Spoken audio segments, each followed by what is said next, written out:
중국 청나라 시대 한옥담이라는 곳에 시섬을 가진 한 노인이 살고 있었다.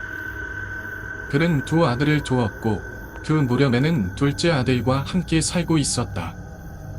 이임인즉 첫째 아들 담이 몇 해 전 과거에 급제한 후 방랑담으로 벼슬을 나나 있었기 때문이었다. 그 녀석이 요즘도 건강하게 잘 지내고 있을까? 노인은 매일 밤마다 하늘을 바라보며 깊은 걱정에 잠기곤 했다. 첫째 아들 담은 인지에 가면 2년 동안은 소식이 없었다. 그래서 노인의 밤은 늘 불안한 마음으로 채워졌다. 정말 괜찮은 걸까? 혹시 무슨 일이 생긴 건 아닐까? 그런 어느 날 밤이었다. 깊은 전말이 내려앉은 시각, 캐문 쪽에서 조드리는 소리가 들려왔다. 이 밤중에 누가? 별이 야해진 노인은 조심스레 문 밖으로 나다보았다. 그러자 문 앞에는 자줏빛 도포를 입은 낯선 선비 하나가 서 있었다. 그 선비는 조심스럽게 말했다. 저를 기억하실지 모르겠습니다. 저는 점 아무개입니다. 그 얼굴은 어둠 속에서도 하얗게 떠 있었고 노인은 그제서야 아주 오래전 손인의 연으로 얽힌 처가 좀 먼 춘천이라는 신미한 기억을 떠올렸다. 노인은 반갑게 들을 침 안으로 들였다. 참으로 오랜만이요. 어서 들어오시오. 그는 평소 인색하지 않은 손통답게 늦은 밤이었음에도 소박한 술상을 차려 선비를 대접했다. 그러나 늦은 시각, 아무 예고도 없이 나타난 그에게는 동명 뭔가 사연이 있을 터였다. 몇 잔의 술이 오간 후 노인은 조심스럽게 물었다. 헌데 무슨 일로 이렇게 늦은 밤에 이 누추한 곳까지 오셨소? 하지만 정씨의 반응은 어딘가 이상했다. 그는 대답 대신 묘한 미소를 띤 채 되물었다. 어르신께서는 제가 요즘 무슨 일을 하는지 아십니까? 그 물음은 무리하게까지 느껴졌다.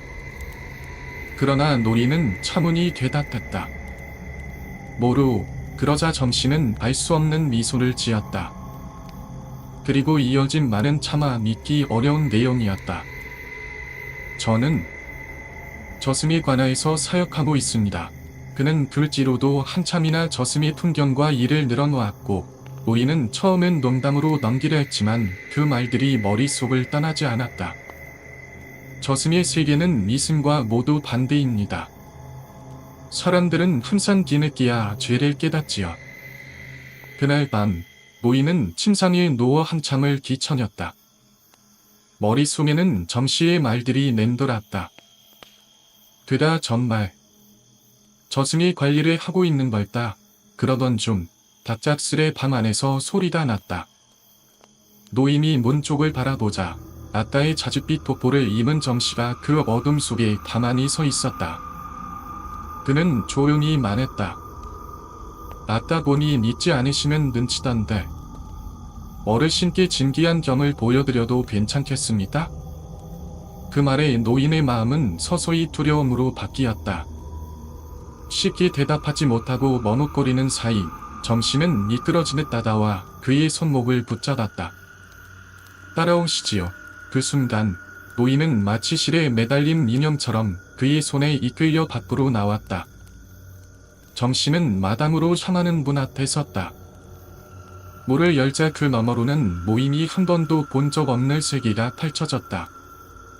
이곳은 내 하늘은 검고 누런 먹구름이 물결치고 있었고 멀리엔 발고리처럼 휘어질 산이 우뚝 솟아 있었다. 그 아래로는 하늘처럼 날카로운 돌들이 지평선까지 드리워진 들판이 이어졌다. 정씨는 조용히 말했다. 승지입니다. 이곳은 저승의 정지지요. 모이는 믿을 수 없는 마음으로 정씨를 따라 들판을 걸었다. 얼마쯤 지나 산이 가까워질 무렵 멀리서 작은 건물 하나가 보이기 시작했다. 정씨는 말없이 그곳을 향해 걸었고 물 앞에서 멈추며 입을 열었다. 어르신의 조카나 저 안에 있습니다. 모이는 놀라지 않을 수 없었다. 그의 조카는 산서에서 촬영을 맡고 있는 중이었기 때문이다.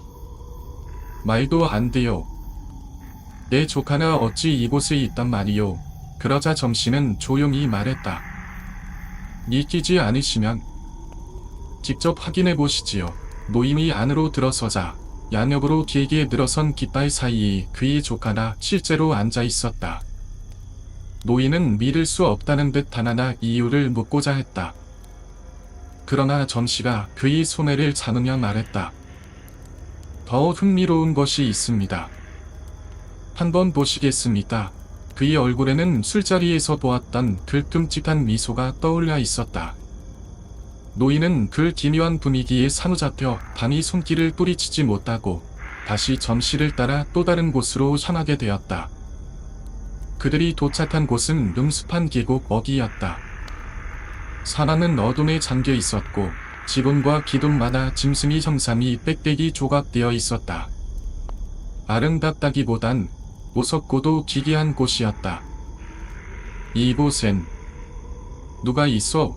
노인이 조심스럽게 묻자 점씨는 차분하게 대답했다. 어르신의 아드님입니다. 문이 열리는 순간 노인은 다시 한번 소스라치게 놀랐다. 어두운 안쪽에서 커다란 늑대 한 마리가 달려나와 그를 가로막았다. 노른 사납게 이빨을 드러내며 침을 질질 흘렸고 그 기세는 방장이라도 덮쳐 물어뜯을 것만 같았다. 노인은 겁에 질려 발을 뗄 수 없었다. 하지만 점씨는 그의 팔을 끌며 말했다. 닥치나, 어르신. 그러더니 이 늑대를 거칠게 밀쳐내며 안쪽으로 들어섰다. 관아 안 깊숙한 곳, 푸른빛 횃불이 지의 안쪽에 줄지어 켜져 있었고 그 끝자락엔 넓은 마당이 모습을 드러났다. 거기엔 아까 보았던 것보다 더 많은 커다란 늑대들이 개청 위아래로 지형쳐 있었고 안채 높은 반산 위에는 새하얀 해골들이 산더미처럼 쌓여 있었다. 그것은 분명 인간의 휘골이었다. 누구냐? 그 순간 어둠에 가려져 있던 첨 안에서 익숙한 목소리가 흘러나왔다. 바로 첫째 아들 백단의 목소리였다. 아버지. 그는 단번에 부침에 알아보았고 놀랍도록 반가워하며 달려나와 맞이했다. 이런 늦은 밤중에 아버지께서 여기까지 오실 줄은 정말 몰랐습니다. 그런데 방금 전 들판에서 보았던 메조카의 흰색과는 전혀 다르게 백담은 눈이 부시도록 붉은 보석이 달린 반모를 쓰고 있었으며 맹이 무늬가 촘촘히 수놓인 반복을 걸쳐 그 차림새는 화려하디 그지없었다. 그러나 겉모습과 달리 그의 안색은 너무나 고단하고 수척해 보였다. 입가에는 피인지 모를 검붉은 얼룩이 가득 묻어있어 도무지 사람다운 형색이라 보기 어려울 정도였다. 그토록 그리워하던 장남을 눈앞에 두고 있음에도 노인은 왠지 모를 알 수 없는 두려움에 사로잡혀 한마디 말도 쉽게 내뱉지 못했다. 하지만 백담은 전혀 눈치채지 못한 듯 첨 안으로 들어서며 소리쳤다. 들 하느냐? 어서 내 부침께 올릴 음식 준비를 하지 않고 못돼 하느냐? 그 말이 떨어지기 무섭게 늑대 한 마리가 관청 안으로 달려들어 모언다리를 물고 나왔다. 그것은 놀랍게도 죽을 사람의 시체였다. 노인은 충격에 질려 소리쳤다. 이게 무슨 짓이냐? 어디서 사람 시체래? 그러자 백단은 덤덤한 목소리로 말했다. 아버지께 대접할 진귀한 요리의 재료입니다. 손짓 한 번에 다른 늑대들이 그 시체에 달려들어 썩은 살점을 뜯기 시작했다. 그 끔찍한 광경에 노인은 눈을 감고 고개를 돌리며 소리쳤다. 그만. 제발. 더는 보고 싶지 않다. 날 원래대로 집으로 돌려보내다. 바로 그때 하늘이 갈라지는 듯한 내성이 몰렸다.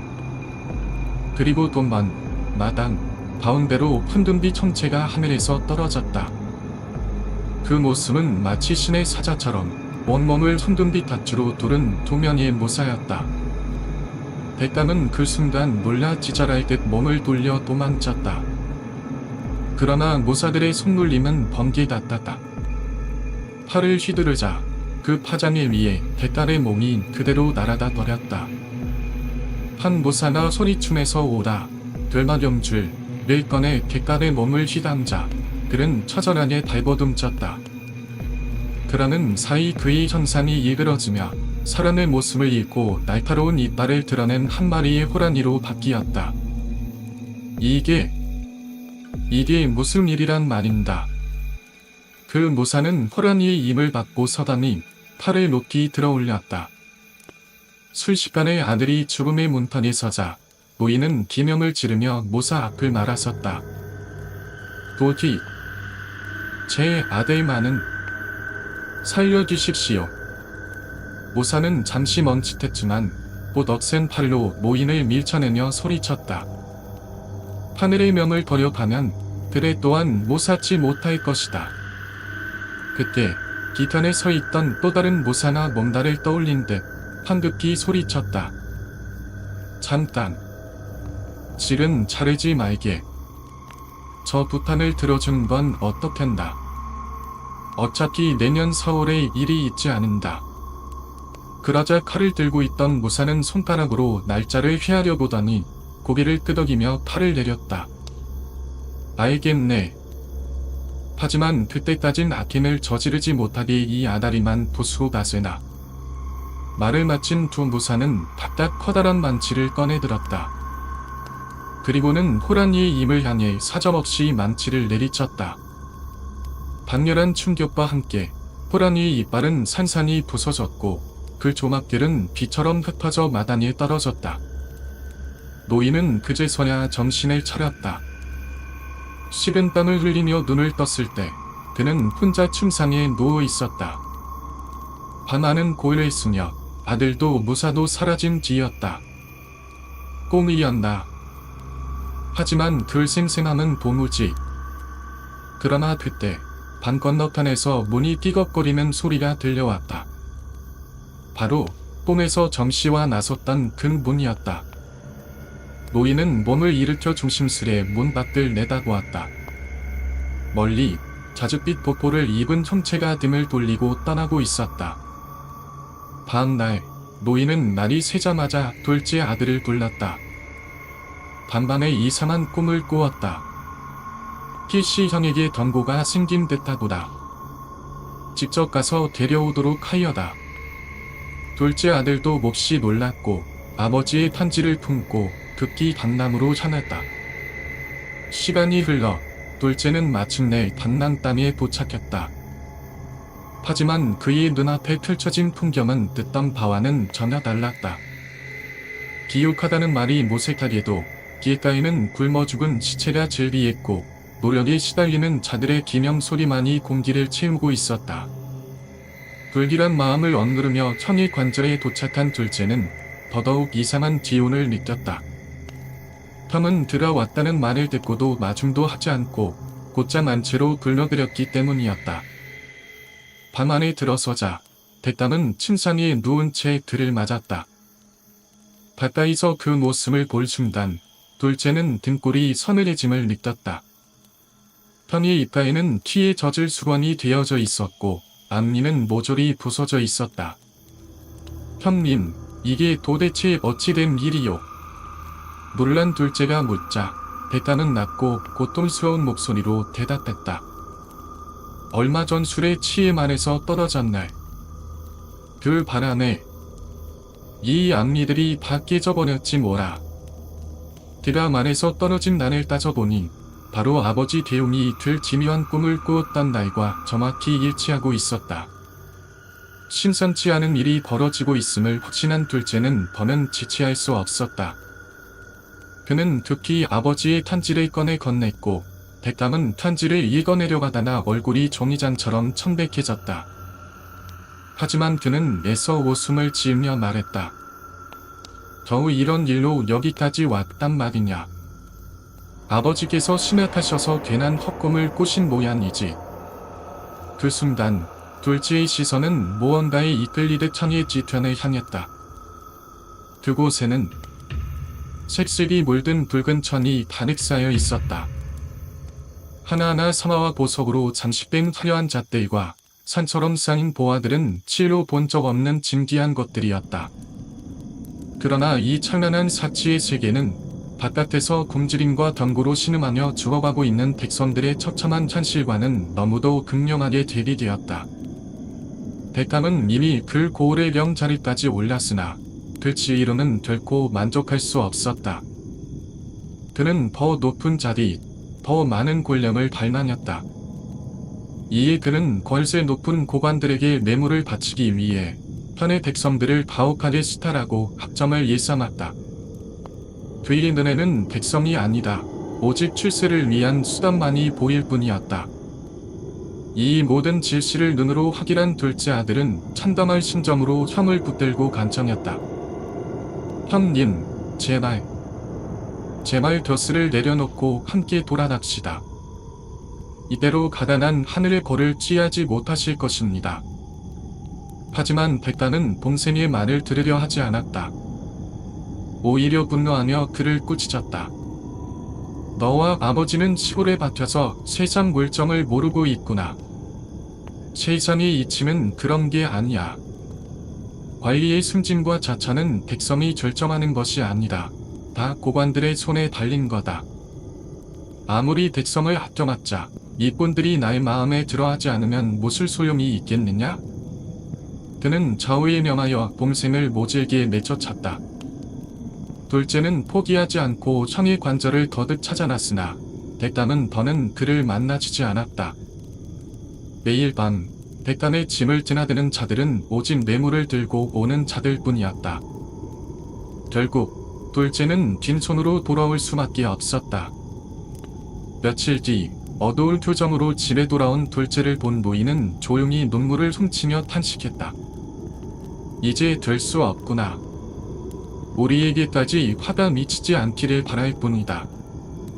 그날로 노인은 전 재산을 풀어 가난한 사람들을 구제하는 데 쓰고 살던 집마저 처분하여 서름한 흙담집으로 이사했다.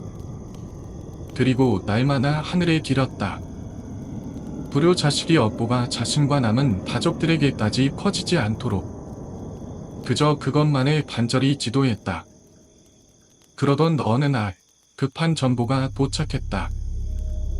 그 내용은 충격적이었다.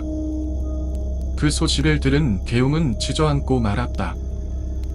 그날은 바로 그동안 잊고 지내던 서울의 첫날이었다. 소식은 이러했다. 백담은 동생을 내쫓은 후에도 권세에 대한 욕망을 멈추지 않았다. 그는 여러 선과 고을을 돌며 선부관청의 고관들에게 두루 뇌물을 뿌렸고 마침내 이부의 고위 관리로 임명되는 영광을 얻게 되었다. 하지만 그렇게 간절히 원하던 것을 손에 넣고도 백담은 마음이 개운하지 않았다. 그를 찾아와 아첨하는 자들은 끊이지 않았지만 오직 가족들만은 아무 소식도 없었기 때문이다. 내가 틀리지 않았다는 걸 아버지께 증명해 보여야 해. 그는 수많은 수레의 재물을 가득 실었고 수십 명의 시종을 대동하여 고향으로 향했다.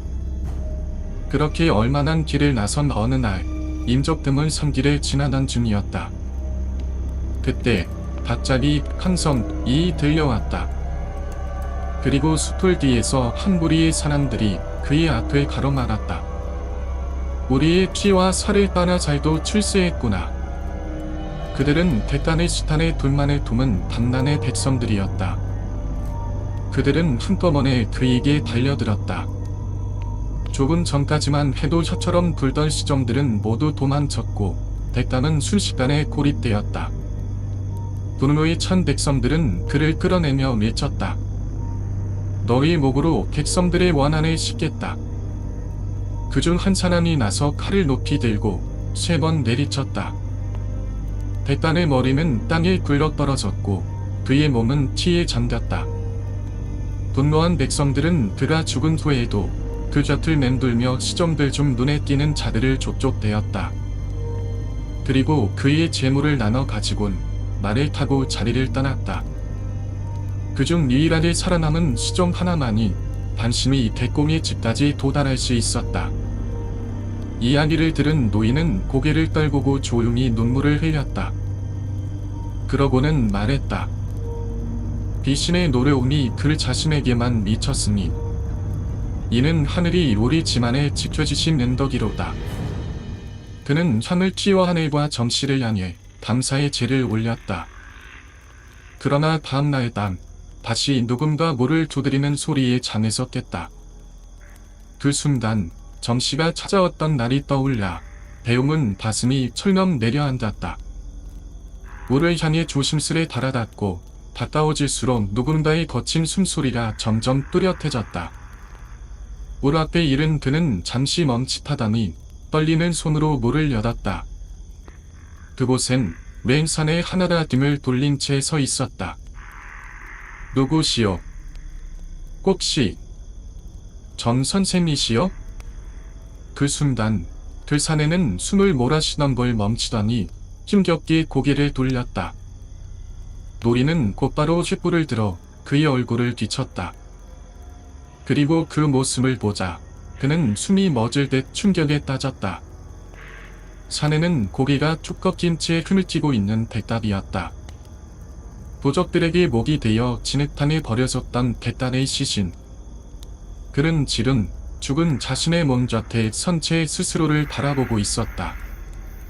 그는 이미 죽은 자, 혼돈만 남은 존재가 되어 있었다. 백담은 흐느끼며 자신의 몸을 끌어안았다. 하지만 귀신이 된 그의 팔은 발을 듯 말 듯 안개처럼 사라질 뿐이었다. 뭘 그리 놀라어? 갑작스레 들려온 사람 목소리에 백담은 흠칫하며 고개를 들었다. 그곳엔 조금 떨어진 자리에서 자줏빛 도포를 걸친 사내 하나가 그를 가만히 바라보고 서 있었다. 그 얼굴은 종이잔처럼 쇠하얗게 떠 있었고 기묘한 기운이 그의 주위를 맴돌았다. 내 죽기 전 당신의 두친에게 은혜를 받은 적이 있어. 그는 나를 기억하지 못했지만 나는 잊지 않고 있었지요. 그 사내는 천천히 백단에게 다가오며 말을 이었다. 그 은혜로 인해 나는 당신에게 한 번의 진리를 주었소. 그러나 어리석은 자식은 그 뜻을 깨닫지 못하고 결국 이 지경이 되어버린 것이오. 하지만 그렇다고 마땅히 갚아야 할 것을 갚지 않고 지난할 수는 없는 일이 아니겠소. 그제서야 백담은 자신의 앞에 서 있는 사내가 언젠가 부친에게 은밀히 나타났던 바로 그 사미임을 알아차렸다. 백담은 엎드려 눈물을 흘리며 간절히 사정했다. 대인, 지난날 저희 어리석음이 하늘의 반을 죄악이었음을 이제야 깨달았습니다. 대인의 가르침을 마음에 새기며 남을 생을 참회하며 살겠사오니 부디 저를 살려주십시오. 그러자 점씨는 조용히 웃었다. 그는 바닥에 떨어진 백단의 목을 내려다보며 마치 오래된 약속을 지키듯 말했다. 그렇소. 나도 르민의 아들을 이렇게 죽게 둘 수는 없지요. 내가 마땅히 살려줄 것이요. 그때 점씨의 뒤편으로 펼쳐진 풍경이 스르르 사라지며 새로운 광경이 나타났다. 먹구름이 짙게 드리워진 하늘 아래 발고리 모양의 산과 칼날 같은 툴이 펼쳐진 들판. 그리고 그곳엔 이미 살이 썩어 문드러질 사람들의 형상들이 줄지어 서 있었다. 그들은 모두 백간의 학점으로 인해 목숨을 잃은 백성들이었다. 그들의 눈은 꺼져 있었지만 원한이 어림들 시선은 동명이 백담을 노려보고 있었다. 어찌 마땅히 갚을 것을 갚지 않을 수 있겠소. 점씨는 낮게 주머니며 땅에 쓰러져 있던 백단의 시신을 일으켜 세우다니 손에 든 목을 끔찍한 미소와 함께 한 바퀴 돌려 시체의 어깨 위에 얹었다. 그 순간 백단의 혼백은 그대로 몸속으로 빨려 들어갔다. 너는 머리를 곧게 세울 자격이 없어. 이제부터는 그렇게 고개 숙인 채 살아가시오. 점씨의 말이 끝나자 충격의 식사인 백답은 그대로 까무러쳤고 다시는 일어나지 못했다. 그의 모습을 본 둘째 아들과 집안 식솔들은 기리하게 살아 돌아온 그의 몰골과 그가 아버지를 죽였다는 끔찍한 리심에 사로잡혀 그를 원망했고 결국 창고 안에 가두어 버렸다. 그 어둠 속에서 대담은 지옥이 두려워 스스로 목숨조차 끊지 못한 채 죽지 않을 만큼의 음식만으로 간신히 영려하며 살아야 했다. 그의 삶은 말 그대로 지옥보다 더욱 고통스러운 천수였다. 이 이야기를 기록으로 남긴 보렴은 이렇게 적었다. 천하의 반악한 관리는 호랑이 같고 악한 마음은 늑대와 같도다. 사람들에게 닥친 재앙은 대부분 스스로의 길을 돌아보지 못한 결과에서 비롯된다. 그래서 그는 결국 억지로라도 자기 길을 돌아보게 될 수밖에 없도록 되살려진 것이며 하늘의 뜻은 참으로 오묘한 것이로다. 이야기는 여기서 끝이 나지 않는다. 일제 말기 첨안도의 어느 산길, 운전수 몇이 자동차를 몰고 참으로 삼하고 있었다. 장마철이라 하늘에선 비가 쏟아붓고 있었고 빗줄기는 점점 굵어져 도로에 물이 차오르기 시작했다. 바퀴 절반이 물에 잠기자 그들은 더 이상 나아나기 어렵다고 판단하고는 멀리 보이는 불빛을 따라 한 마을로 향했다. 그곳은 첨안도 개천 끝자락의 작은 마을이었다. 운전수 이름은 마을의 동장 집에 하룻밤 머물 것을 청했고 자동차 위를 덮기로 감싼 후 방 안에 들어가 젖은 옷을 갈아입었다. 그리고 잠시 후 주인 박영이 들어와 자리에 앉았다. 이런 날씨에 고생이 많으셨습니다. 푹 쉬고 가시지요.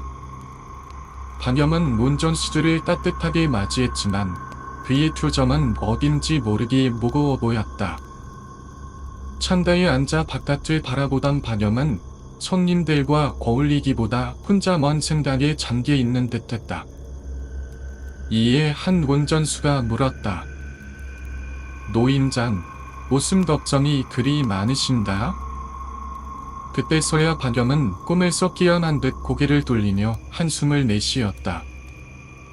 이런 비 내리는 밤이면 잊고 지내던 일이 떠오릅니다. 운전수들은 막히던 여정을 잊고 그의 이야기에 귀를 기울였다. 박영은 한참을 만선이 닫아 조심스럽게 입을 열었다. 벌써 20년 전 일입니다. 아직도 잊혀지지 않아요. 그땐 선병들이 하얀 제복을 입고 다니던 시절이었지요. 나는 그때 헌병 보조로 일하고 있었습니다. 이야기의 많은 그렇게 또다시 천천히 오르고 있었다. 마치 며칠 동안 물 한 모금 마시지 못한 사람 같았어요. 그 사람은 목소리마저 손뜻하게 떨며 내게 예언하듯 말을 이어갔습니다. 한 그릇만 베풀어 주시겠소. 나는 여전히 두려운 마음을 떨치지 못하고 있었지만 그의 간절한 예언이 내 마음을 흔들었습니다. 결국 그 목소리를 외면하지 못한 나는 조심스럽게 모 한 그릇을 떠서 물을 열었습니다. 당시는 눈앞조차 제대로 보이지 않을 정도로 어두운 밤이었기에 그의 얼굴을 제대로 확인할 수는 없었습니다. 하지만 그 사람은 물을 열자마자 그릇을 빼앗듯 멈춰지더니 곧바로 내 턱 밑으로 물을 쏟아버렸습니다. 이봐! 이게 대체 뭐하는 짓이요? 다만한 내가 묻자 그는 낮고 신 목소리로 답했습니다. 내게는 목이 없소. 그 말과 함께 그는 짧게 감사 인사를 남기고는 내일 다시 오겠소. 나는 말을 남긴 채 저편 어둠 속으로 사라졌습니다. 나는 그 후로도 오랫동안 선택함에서 헤어나오지 못했고 그날 밤을 결국 뜬눈으로 지새우고 말았습니다. 다음 날 날이 밝자마자 나는 동장을 찾아나 전날 밤 겪은 일을 이야기했습니다. 그는 이야기를 듣고 나서 어딘가 어두운 표정을 지으며 말했습니다. 그 사람을 보셨군요. 비가 오는 밤이면 꼭 나타나곤 하는 자지요. 하지만 누구도 그 얼굴을 본 사람은 없고 발자취 또한 유해. 모두가 귀신이라 말하곤 하지요. 믿을 수 없는 이야기였기에 나는 곧장 자동차로 돌아나 이본 손병 스기우라를 끼웠습니다. 자초지종을 자세히 들려주었지만 그는 쉽게 믿지 않았습니다. 그딴 영물이 어디 있다는 거요?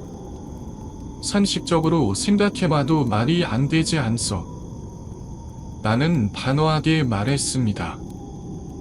정말입니다. 못 믿으시겠다면 오늘 방동장 집에서 기다려보시지요. 스기우라 역시 맡은 일이 일이다 보니 끝내 외면할 수 없었습니다. 그 사람이 우리가 추적해낸 범인이 아니더라도 수상한 인물임은 분명했기 때문이었습니다. 그날 저녁 추적이 끝난 후 우리는 동장 집 사랑방에 함께 머무니라 그 사람을 기다렸습니다. 밤이 깊어지고 어김없이 그 섬뜩한 목소리가 다시 들려왔습니다. 내 목이 말다. 모한 그릇만 주시겠소. 그 목소리는 다시 들어도 등골이 오싹해질 정도로 음산했습니다. 우리는 공포를 떨며 선뜻 문을 열지 못했습니다. 2번, 3번 부탁드리요. 그나 계속해서 간청하자 결국 목소리에는 짜증이 섞이기 시작했습니다. 물을 좀 달라니까. 어찌 임심이 이리 매몰찬가. 우리는 그제서야 상황을 끝내기 위해 문을 열기로 결정했습니다. 스기우라는 조용히 잠전된 권총을 꺼내 문 쪽을 겨누고 나는 물그릇을 들고 조실스럽게 문을 열었습니다. 그 사람은 어젯밤처럼 그릇을 덥석 받아들더니 또다시 턱 밑으로 물을 흘려보냈습니다. 그 노숨에 숨이 멎을 것 같았지만 나는 용기를 내어 조심스럽게 물었습니다. 당신은 누구라? 그는 물그릇을 내게 돌려주며 조용히 대답했습니다. 나는 사람이 아니요. 30년 전 이 동네에 살았던 마이요. 그 순간 나와 스기우라는 순간 얼음처럼 굳어버렸습니다. 귀신은 웃는 것도 아닌 흐느끼는 것도 아닌 묘한 소리를 내더니 말을 이었습니다. 내가 누구인지 궁금하다면 이 마을 도에 대해 조사해 보시오. 그 말을 듣고 나는 품 안에서 회중전등을 꺼내라 얼른 그의 모습을 비췄습니다. 그러나 전등 불빛은 그의 존재를 비추지 못했고 그 자리는 텅 빈 담벼락뿐이었습니다. 다만 그가 있었던 자리에서 마지막 목소리가 들려왔습니다. 한 번도 아니고 2번이나 신세를 졌소. 그 목소리를 끝으로 그는 완전히 사라졌습니다. 밝이 울자마자 우리는 곧바로 조사에 나섰습니다. 스기우라도 직접 그 광경을 목격했기에 더는 나의 말을 가볍게 넘기지 않았습니다. 우리는 귀순이 말한 대로 본비의 뒤에 가는 부사를 조사하기 시작했습니다. 그 인물의 이름은 대삭쥐라 불렸습니다. 사람들이 전하기에 약 30여 년 전 이 마을에는 김진사라는 인물이 있었습니다. 그는 분호를 이해진 여이고 광어를 보러 가는 중 도적을 만나 죽을 위기에 처한 적이 있었는데 그때 마침 지나가던 찬빛 장수 한 사람이 그를 구해 주었습니다. 김진사는 그를 은혜를 잊지 않고 장수에게 땅을 내어 살게 했습니다. 하지만 몇 해 지나지 않아 진사는 어느 날 흔적도 없이 사라졌고 그의 아내는 며칠 속 목숨을 끊으면서 그 집안은 완전히 끊어졌습니다. 그런데 신기하게도 보온을 줬던 장수는 그를 이후로 번창하기 시작했고 마침내 마을에서 제의가는 도가 되었습니다. 사람들은 그의 출신을 딱 삿주라 부르기 시작했지요. 이 이야기를 들은 우리는 곧장 삽주의 집으로 향했습니다. 편견이 온다는 소식에 삽주는 서둘러 마중 나와 우리를 맞이했습니다. 하지만 그의 얼굴은 예순이 훌쩍 넘어 보였고 어디선가 수상한 기색이 풍겼습니다. 우리가 김진사와의 관계를 추궁하자 그는 말문이 막힌 듯 말을 더듬기 시작했습니다. 수상한 점이 한두 가지가 아니었기에 우리는 그를 끌고 분배 사무소로 향했습니다. 그리고 그곳에서 그는 결국 더는 견디지 못하고 자신이 숨겨왔던 모든 죄를 자백하기 시작했습니다.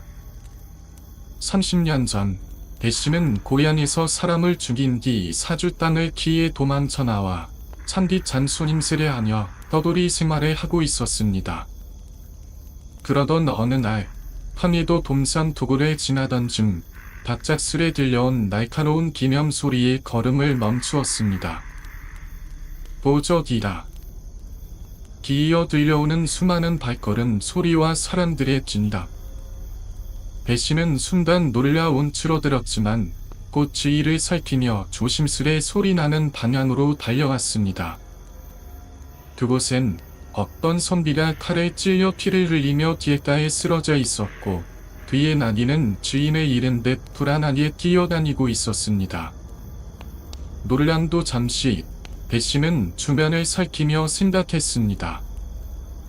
혹시 돈이 될 만한 것이 없을까?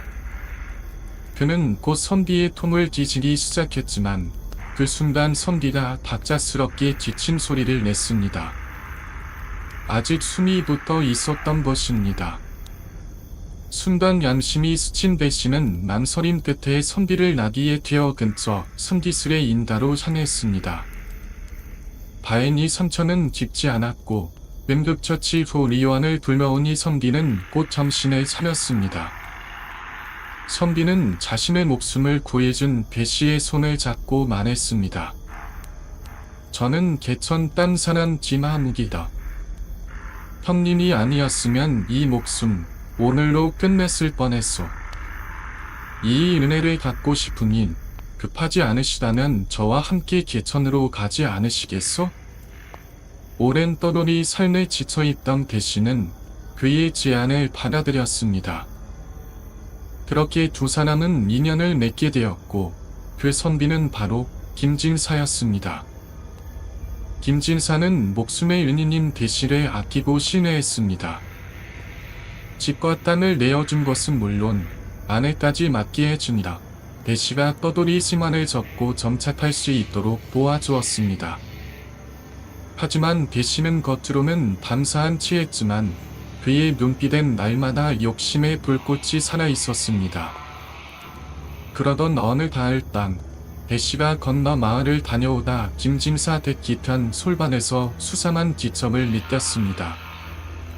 가까이 달아나니 김진사가 소나무 밑에서 견과 삼을 들고 숨가쁘게 땅을 파고 있었습니다.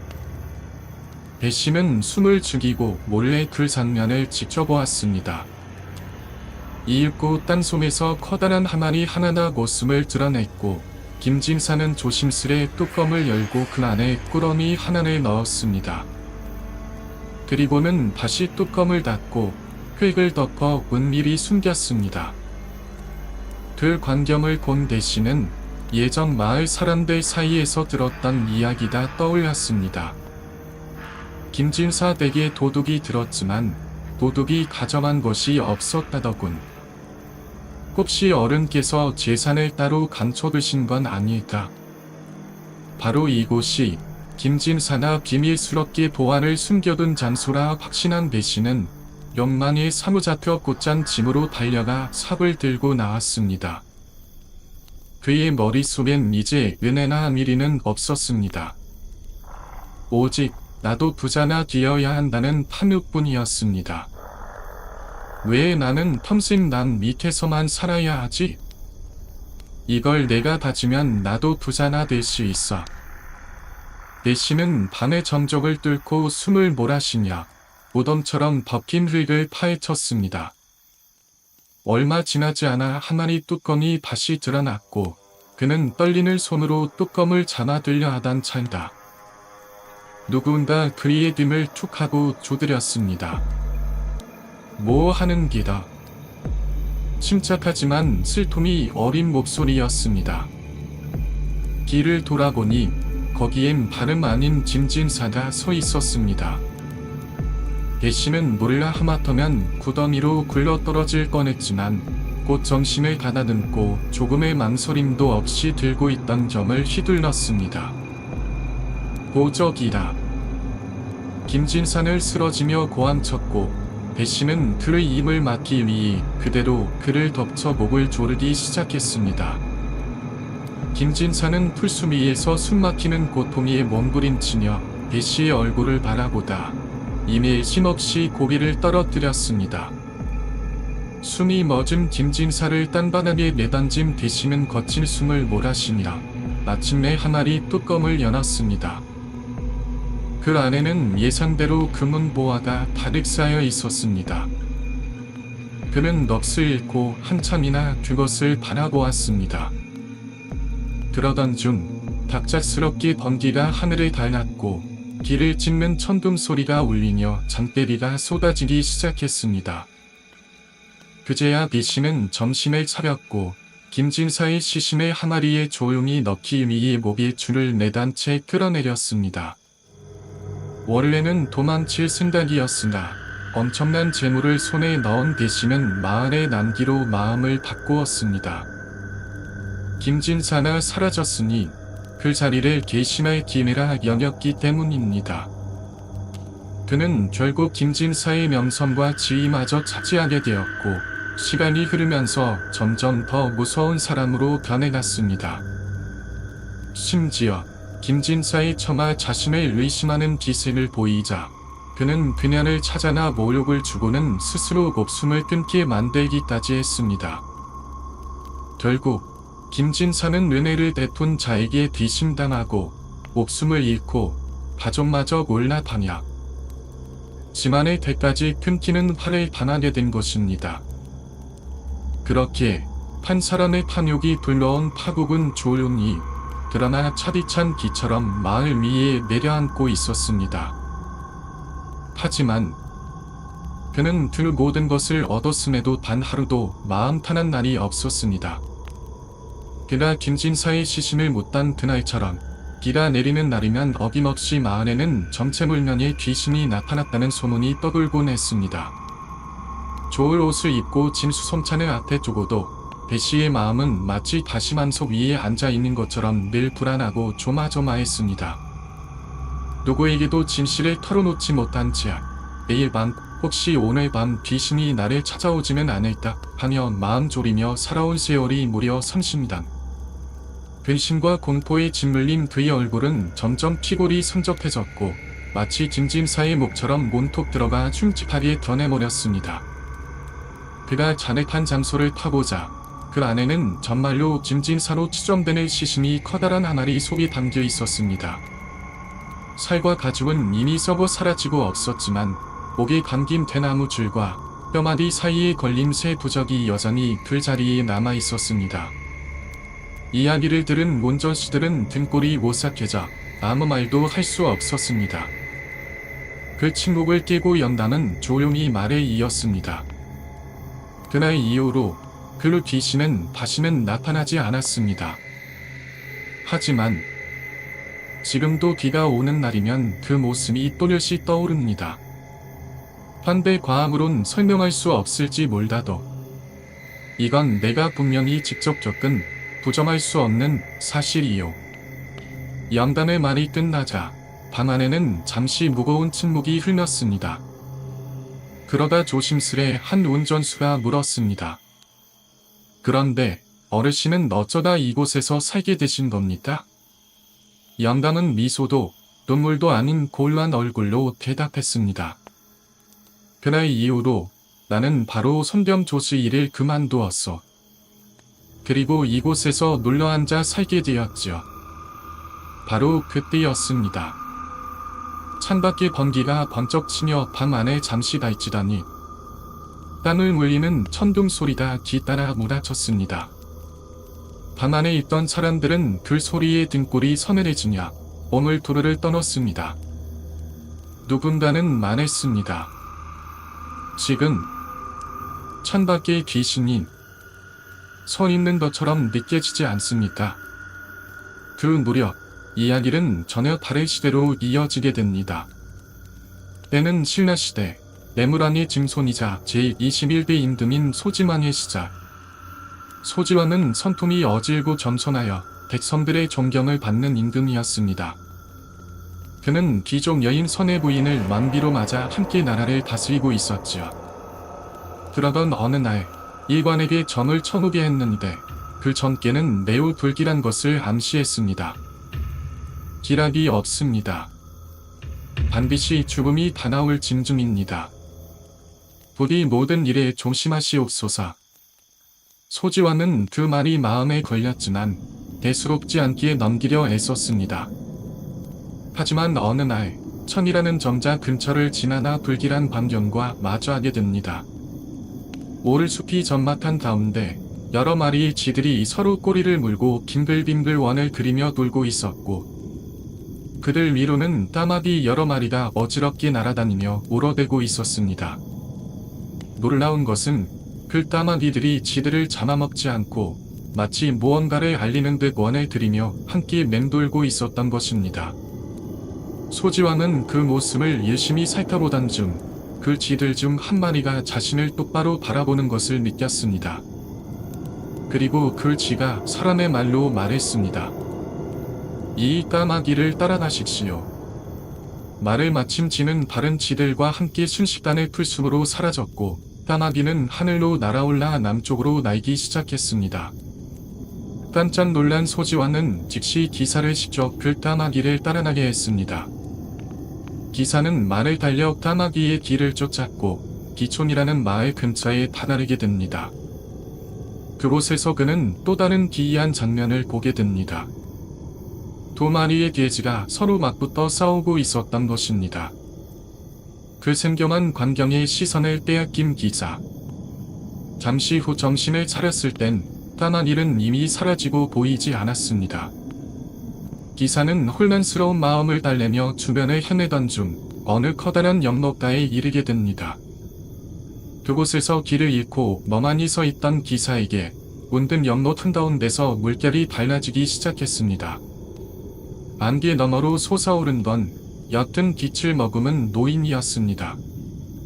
노인은 천천히 기사에게 다가오더니 조심스럽게 편지 봉투 하나를 건넸습니다. 당신을 보낸 임금께 이것을 전하시오. 그 말을 끝으로 노인은 다시 물속으로 스며들듯 사라졌습니다. 기사는 봉투를 받아들고 멍하니 노인이 사라진 곳을 바라보다가 급히 궁으로 돌아나 그 모든 일을 소지왕에게 보고했습니다. 소지왕은 편지 봉투를 받아들고 그 겉면에 쓰인 글꼴을 읽고는 깜짝 놀랐습니다. 거기엔 이렇게 쓰여 있었습니다. 이것을 열면 두 사람이 죽고 열지 않으면 한 사람이 죽는다. 왕은 고민에 빠졌습니다. 한 사람의 죽음이 두 사람의 죽음보다는 낫지 않습니다. 하지만 곁에서 그를 말리는 자나 있었습니다. 폐하, 그 두 사람은 백성을 의인다고 한 사람은 폐하를 뜻하는 것입니다. 그 말을 들은 소지왕은 더욱 고민하다가 결국 편지를 뜯어보기로 결심합니다. 봉투를 열자 그 안에는 단 하나의 짧은 문장이 적혀 있었습니다. 검을 쏘아라. 그 순간 소지왕은 고개를 들어 방 한쪽을 바라보았습니다. 거기엔 잘 쓰지 않던 검은 고압이 씌워져 있었습니다. 왕은 화살을 들어 조심스레 시위를 당기고 검은 고압을 향해 쏘았습니다. 그러자 화살이 꽂힌 고압에서 피가 불씨처럼 뿜어져 나오기 시작했습니다.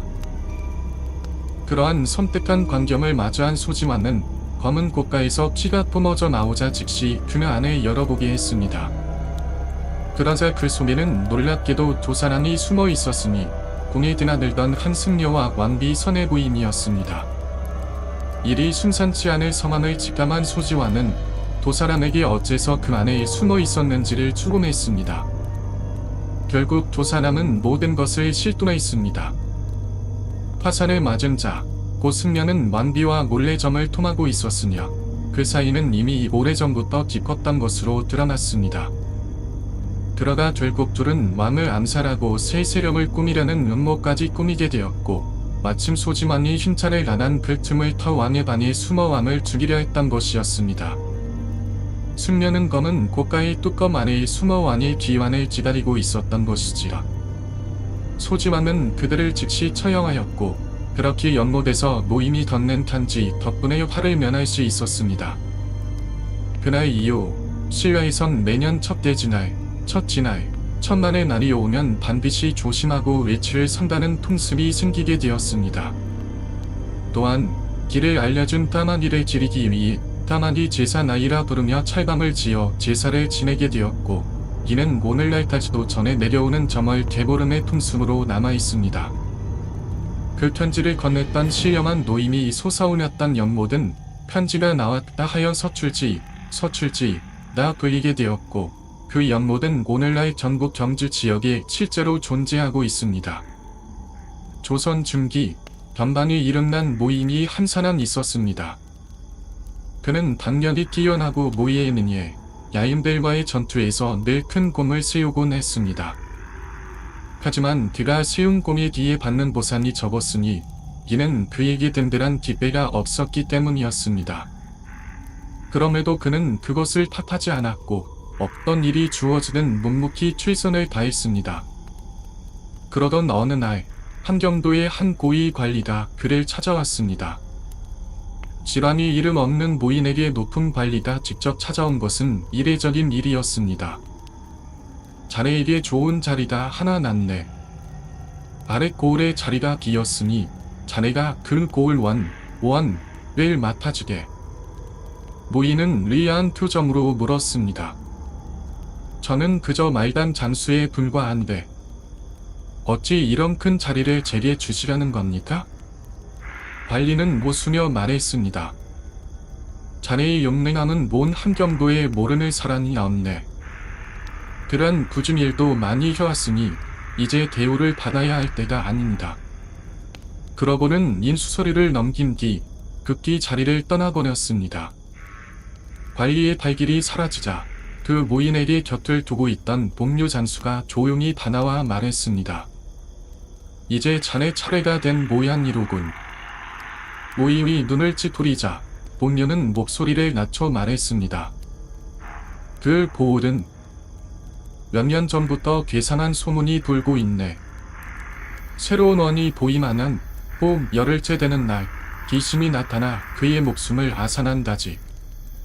지금까지 그곳에 도임할 사람만도 대여섯 명인데 모두 죽었어. 그래서 아무도 가려 하지 않지. 그런 자리에 자네 같은 대겸 없는 모인을 보내려는 셈이지. 하지만 모인은 그 이야기를 듣고도 얼굴빛 하나 변하지 않았습니다. 오히려 담담하게 말했습니다. 서원터에서 야차 같은 적과 뒤엉켜 피를 뒤집어 쓰는 것이 내 일인데 귀신 따위라 두려울 게 있나? 귀신이 영험하다는 말은 들어봤지만 고고한 일을 바치는 대로 죽인다는 이야기는 처음 들었네. 차라리 그런 놈이 있다면 내가 꼭 한번 만나보고 싶군. 그렇게 그는 곧바로 발령된 고을로 향했습니다. 해가 기운 무렵 관아에 도착한 그는 백성들의 수군거리는 소리를 들었습니다. 용맹한 분이라 들었는데 참으로 안타깝구만. 모이는 그 소리에 기이치 않고 곧장 관리에게 물었습니다. 이 고을에 귀신이 나타난다지? 그 놈에 대해 아는 대로 말해보시오. 관리는 떨리는 목소리로 말했습니다. 귀신은 꼭 열흘마다 나타납니다. 하지만 놈의 생김새를 본 이는 없습니다. 놈을 알아채는 방법은 단 하나. 놈이 나타나기 전 지독한 고기 섞는 냄새가 풍기지라. 그 냄새는 견디기 어려울 정도입니다. 그 냄새가 나기 시작하면 귀신이 곧 나타나는 것입니다. 모이는 눈을 가늘게 뜨며 중얼했습니다.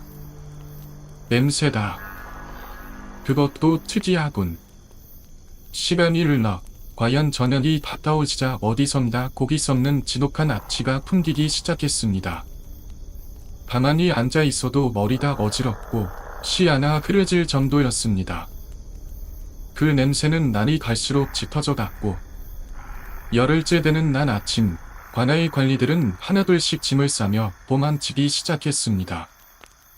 모이는 그들을 내버려 두었고 마지막까지 남아있던 한인 하나를 불러 세웠습니다. 오늘 아침은 더 심할 것이다. 도망가려면 각오다. 하지만 술 한 돈만 내게 가져다주고. 하인은 그의 대장이 설을 내두르며 술독을 가져다 놓고는 서둘러 달아났습니다. 모이는 술독을 통째로 들이친 뒤 관에 앉아 귀신을 기다렸습니다.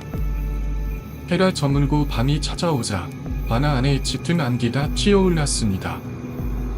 그 안개 속에서 형체를 알 수 없는 무엇인가가 문 앞에 다다랐고 온틈을 스르르 스며들며 관으로 들어왔습니다. 그것은 마치 구름처럼 퍼져 있었고 형체는 흐릿하여 분간할 수 없었지만 그 가장자리의 반짝이는 조기의 눈만은 분명히 보였습니다. 모이는 자리에서 벌떡 일어나 천천히 소리쳤습니다. 너 대체 무엇인가? 웬 놈이 사도 안에 들어오는다. 모인이 맺히자 안개 같은 형체는 그 말에 멈춰섰고 반짝이던 두 눈으로 모인을 매섭게 노려보았습니다. 그러더니 그 형체는 짙은 안개를 더 퍼뜨려 모인의 몸을 감싸려 들었습니다. 이에 모인은 망설임 없이 칼을 뽑아들고 앞으로 달려나가며 구름 같은 그 존재의 몸을 향해 힘껏 내리쳤습니다. 칼날은 안개를 가리지 못하고 그 내박에 부딪히며 내선병력 같은 개음을 냈습니다. 그러자 그 형체의 두 눈빛이 서서히 신리해지더니 이내 화공이 흩어지듯 사라졌고 방금 전까지 지독하게 풍기던 썩은 내마저도 마치 거짓말처럼 사라져버렸습니다. 모든 기운이 빠져나간 모이는 팔을 떨어뜨리고는 그대로 마당에 쓰러졌습니다. 다음날 도망쳤던 관리들과 하인들이 하나둘씩 관하로 돌아와 안을 들여다보았을 때 그 마당 한가운데에는 모인이 쓰러져 있었고 그 곁에 칼이 놓여 있었습니다. 저토록 기세가 높았어도 귀신은 못 따냈나 보고만. 사람들은 안타까워하며 그의 시신을 옮기려 했습니다. 그때 그들 중 한 명이 문득 중얼거렸습니다. 잠깐, 뭔가 이상하지 않소? 지금껏 죽을 사또들은 모두 제 자리에 앉은 채 죽어 있었는데 어찌 이번 사또는 마당 한가운데서 쓰러져 있단 말이오. 바로 그 순간 땅에 쓰러져 있던 모임이 벌떡 일어나 허리를 펴고 앉았습니다. 누가 죽었다고 그러느냐? 기절초토한 과이들은 뒤로 낮아빠졌고 누군가는 그 자리에서 까무러치기도 했습니다. 알고 보니 그는 죽은 것이 아니다. 밤새 술에 취해 마당에서 골아떨어져 있었던 것이었습니다. 귀신과의 맞대면 해도 공포에 압도되지 않고 칼을 휘둘러 그것을 물리친 되었기에 귀신은 그날 이후로 다시는 그 고을의 모습을 드러내지 않았습니다. 이 이야기를 기록한 옌고라는 말합니다. 모임이 귀신을 만나 죽는 것은 단지 귀신의 사납기 때문이 아니다. 사람이 스스로 그 두려움에 굴복하기 때문이기도 하다. 1872년 첫나라 말기 예수림이라는 관리가 밤시선 파이팅부로 향하고 있었습니다. 마차를 타고 매곽 지역으로 향하는 그의 얼굴은 무거운 글심에 잠겨 있었습니다. 그라 주만에서 수면이 떨어진 이 맷단꽃까지 오게 된 이유는 최근 벌어진 기이하고도 끔찍한 살인 사건을 조사하기 위해서였습니다. 파이팅부는 장족을 비롯한 여러 소수 민족이 뒤섞여 살고 있는 산간 지역이었습니다.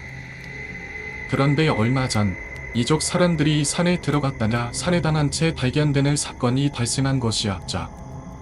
이쪽 측은 곧바로 이를 잔족이 소인이라며 접근했고 결국 양측 간의 충돌로 수십 명이 목숨을 잃는 이열 사태로 번지고 말았습니다. 예술이는 이 사건을 수습하라는 명을 받고 내려온 것이었습니다. 하지만 사건에 대한 보고서를 읽던 그는 마지막 문장에서 이상한 섬뜩함을 느꼈습니다. 세 고의 시체는 모두 목덜미가 뜯겨져 있었다. 파이핀부에 도착하자마자 그는 즉시 문제의 시체를 조사하고자 했지만 뜻밖에도 지망관리는 머뭇거리는 태도를 보였습니다. 시체는 없습니다. 이족 사람들이 이유도 말하지 않고 하자해버렸습니다. 예술이는 눈앞이 캄캄했습니다. 사건의 유일한 실마리 다 사라져버렸기 때문입니다. 그러던 중 또다시 기이한 사건이 발생합니다.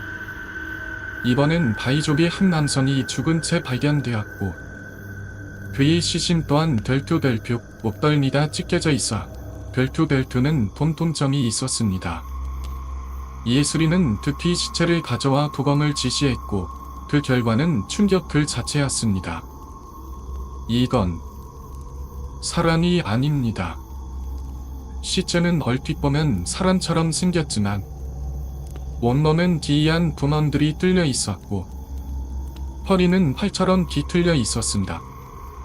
사지의 도태는 이미 수면된 시체처럼 심각했습니다. 예술이는 직감했습니다. 이건 단순한 살인 사건이 아니다. 이 마을 어딘가에서 어떤 존재가 사람들을 죽입니다.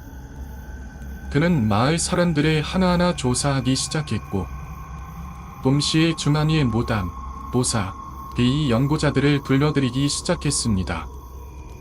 하지만 그 누구도 이 존재가 무엇인지 설명하지 못했습니다.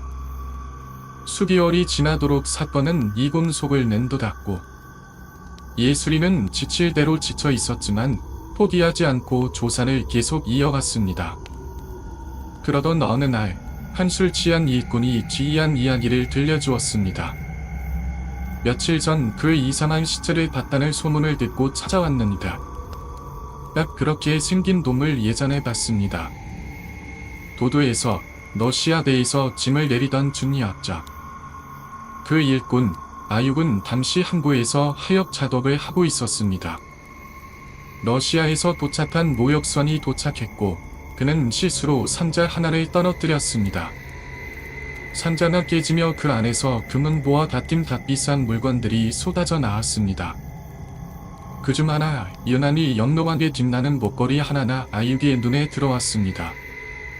순간의 유혹에 못 이긴 그는 그 목걸이를 몰래 통 속에 숨겼고 그날 저녁 주말에서 술을 마시며 그 목걸이를 술값 대신 내놓으려 했습니다. 그 순간 그는 등에서 말로 설명할 수 없는 고통을 느꼈습니다. 비명을 지르며 쓰러진 그는 겨우 정신을 차린 뒤 등을 확인해 보았고 그의 등은 마치 살아있는 듯 살결이 달라져 한자 파란 벌어져 있었던 것입니다. 그리고 그 틈에선 코를 찌를 듯한 썩은 냄새가 진동했습니다. 손에 쥐고 있던 목걸이는 불에 달군 술더미처럼 뜨겁게 달아올라 있었습니다. 며칠이 지나도 상처는 낫지 않았고 오히려 썩은 부위는 점점 온몸으로 번져가며 그의 살갗과 정신까지 망가뜨리고 있었던 것입니다. 이에 겁을 먹은 그는 곧장 요마다는 도사를 찾아나 보험을 청했습니다. 도사는 그의 등을 들여다보는 순간 얼굴이 하얗게 지리더니 눈을 뒤집으며 알 수 없는 말을 내뱉었습니다. 내게 대적한 자는 죽지 않고 지옥으로 떨어질 것이다. 그러고는 다시 정신을 차리고는 엄숙한 목소리로 말했습니다. 오늘 밤 밝은 달이 뜨는 순간 당신은 더 이상 사람이 아니게 될 것이요. 지체 말고 산으로 도망치시오. 그는 도사의 말을 듣자마자 산으로 향했고 그날 이후 그의 모습을 본 자는 없었습니다. 이야기를 들은 예술이 수리는 조용히 물었습니다. 그가 도망쳤다는 산인 어디요? 일꾼은 말없이 팔을 들어 건너편의 검은 산을 가리켰습니다. 그곳은 다름 아닌 이족 사람들의 시체가 처음 발견되었던 바로 그 장소였습니다. 그 순간 건물 밖에서 이상한 소리가 들려왔습니다. 밖을 내다볼 수리와 일행은 경악할 수밖에 없었습니다. 산 너머로부터 짙은 안개 속을 뚫고 수많은 그림자들이 빽빽하게 몰려오고 있었던 것입니다. 그리고 그것들은 예전에 본 그 시체들과 똑같은 형상의 한 괴물들이었습니다. 그들은 목이 뒤틀리고 등판이 달라진 채 모투점한 얼굴로 마을을 향해 손살같이 달려들었습니다. 마치 목석처럼 뻣뻣한 몸을 끌고 와서는 사람들의 목덜미를 물어뜯기 시작했습니다. 섬은 이빨로 살점을 찍고 검은 피를 튀기며 괴물들은 그저 본능에 따라 사람을 죽였습니다.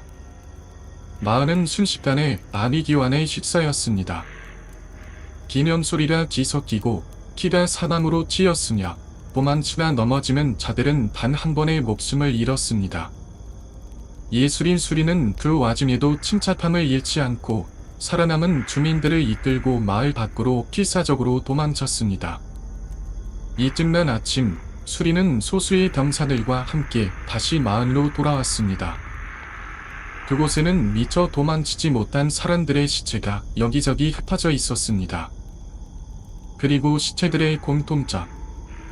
하나같이 목이 시리에 물려 있었고 등에는 커다란 상처가 달라져 있던 것이었습니다. 그 형태는 이전에 본 타이족 시체와 완전히 같았습니다. 모두 불태워다. 밤이 되면 다시 살아날 것이다. 수리는 주저없이 명령을 내렸습니다. 그는 시체가 또다시 살아나 마을을 습격할 것을 고려했습니다. 그뿐만 아니라 괴물들이 나타났던 산 전체도 불태워야 한다고 주장했습니다. 산에 불이 붙자 사망으로 연기와 함께 죽지 않아. 지옥에 있을 것이다. 나는 끔찍한 소리가 울려 퍼졌습니다. 불길은 산을 집어삼켰고 그날 이후로 다행히도 괴물의 흔적은 더 이상 나타나지 않았습니다. 마을 사람들은 그날 죽은 이들이 살던 짐을 그대로 보존해 두었고 그 집들에서 제사를 지내며 괴물의 치유자들을 달랬습니다. 그러나 괴물의 출몰은 거기서 그치지 않았습니다. 그날 이후 천나라 곳곳에서 목덜미를 물어뜯고 등에서 벌어질 상처를 지닌 시체들이 줄줄이 발견되기 시작했습니다. 사람들은 그것이 바로 아유지 훔친 저주라는 목걸이로부터 시작된 저주라 믿었습니다. 서양의 이물, 즉 낯선 문물이 들어옵니다. 조상의 혼과 접촉하여 괴물할 당시 다 순결한 것이라 여긴 것입니다. 그리하여 사람들은 이 정체불명의 괴물들을 당시라 부르기 시작했습니다. 이 이야기는 실존했던 천나라의 관리 예술인 수리의 일기장에 기록되어 전해지고 있으며 괴물들에게 시신된 타이틴부 사람들을 기려 지어진 촌란은 지금도 그 자리에 남아있다고 합니다. 그런데 점심에 가라듬고 주변을 살펴본 리자와는 말 그대로 깜짝 놀라고 말았습니다. 그의 곁에는 조금 전 꼰솜에서 자신이 꼽았던 그 검이 실제로 칼집에서 뽑힌 채 바닥에 놓여 있었던 것입니다. 놀란 리자와는 곧장 돌바닥을 내려다보았습니다. 그리고 거기서 형체가 서 있던 자리에 남겨진 불로 그을린 듯한 검은 자국을 발견했습니다. 그는 마음속 짙은 곳에서 치밀어 오르는 불안을 감추지 못한 채 즉시 사람을 불러 그 자리를 파보도록 명했습니다. 잠시 후 흙더미 아래서 정체불명의 나무 상자 하나나 모습을 드러냈습니다. 신하들은 조심스레 상자를 열었습니다. 그 안에는 놀랍게도 정교하게 돌로 깎아 만든 거북이 천상 하나나 들어있었습니다. 그리고 거북이의 등껍질 위에는 딱 한 줄 짧은 문장이 새겨져 있었습니다. 백제는 보름달과 같고 신라는 초승달과 같다. 루이자와는 그 문구를 읽고는 얼굴이 어두워졌습니다. 이게 무슨 말이란 말입니다.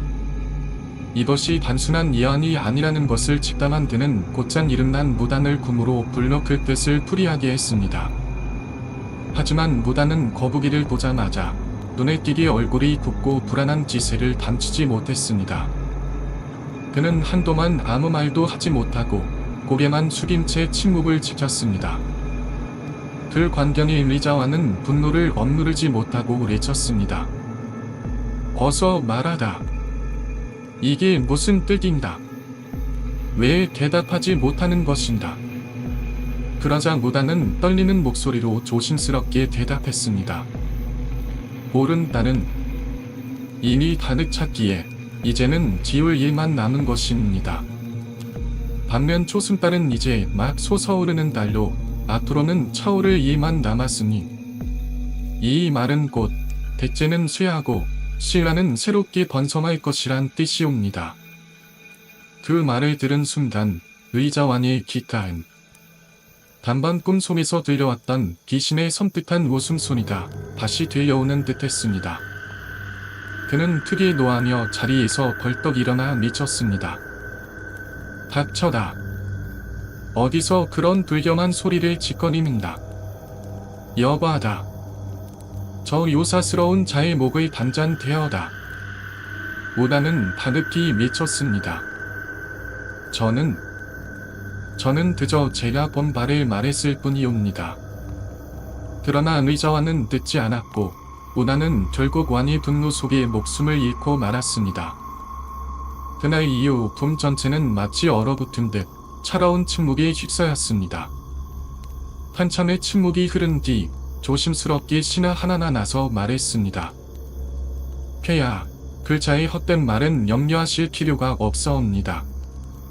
보름달은 크고 밝은 것이고 초승달은 아직 미약한 빛을 지닌 달일 뿐이니 이 문자는 오히려 백제가 지금처럼 더욱 번성하고 신라는 한참 미약해진다는 좋은 징조라 할 수 있사옵니다. 그 말에 잠시 안도한 듯 보였던 의자왕. 하지만 역사의 수레바퀴는 이미 움직이기 시작하고 있었습니다. 불길했던 그 전개는 정확히 5년 뒤 현실로 이어졌습니다. 올리가 못해 덜한 듯해 선 신하는 당나라의 도움을 청했고 곧이어 나단연합군이 형성되어 백제를 전면으로 공격하게 된 것입니다. 거센 파도처럼 몰려온 나단연합군은 한산벌, 기벌포를 차례로 돌파하며 마침내 대제의 심장부인 사기섬을 함락시켜버렸습니다. 의자와는 끝내 무너지는 나라를 지켜볼 수밖에 없었습니다.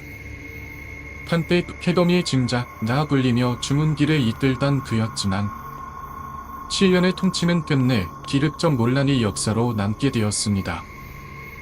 그리고 그렇게 백제는 의자왕이 보았던 그 거북이 등껍질 미 문장처럼 보름달이 기물듯 역사의 무대에서 완전히 사라지고 말았습니다.